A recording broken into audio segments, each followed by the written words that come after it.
வேற பொண்ணு கிடைக்காம தான் நான் உன்னை கல்யாணம் பண்ணுறேன். வீட்டில் கொஞ்சம் சவுண்டு கேட்டாலே பார்த்தீங்கன்னா இப்போ வந்து ரொம்பவுமே பயப்படுறாங்க. மதியனோட மாமியார் எங்கே சுரேஷை அடிச்சிடுவாளோ ஐயோ அப்படின்னு சொல்லிட்டு ரொம்பவுமே பயந்துட்டுருக்காங்க.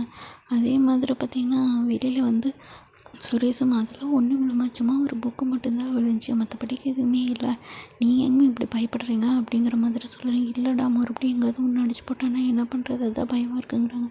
பயப்படாதீங்க அப்படின்னு சொல்லிடுறாங்க. இதை கேட்டு மதிக்கு வந்து கொஞ்சம் சிரிப்பும் வருது. மதி சிரிக்கிறத பார்த்துட்டு சுரேஷும் ஸ்மைல் பண்ணுறாங்க. பரவாயில்லையே இவளுக்கு சிரிக்கவெல்லாம் வருது அப்படிங்கிற மாதிரி சொல்லிவிட்டு சுரேஷ் நினைக்கிறாங்க இதே ரூட்லேயே போய் எப்படியாவது பேசி ஏற வேண்டியதா அப்படிங்கிற மாதிரி சொல்லிவிட்டு மதிக்கிட்ட கொஞ்சம் க்ளோஸாக ட்ரை பண்ணுறாங்க. ஏன்னா அவங்க மாமா சொல்லியிருப்பாங்க, சுரேஷனோட மாமா எப்படியாவது ஒரு திமிரை அடக்கணும் நீ அப்படிங்கிற சொல்லியிருப்பாங்க.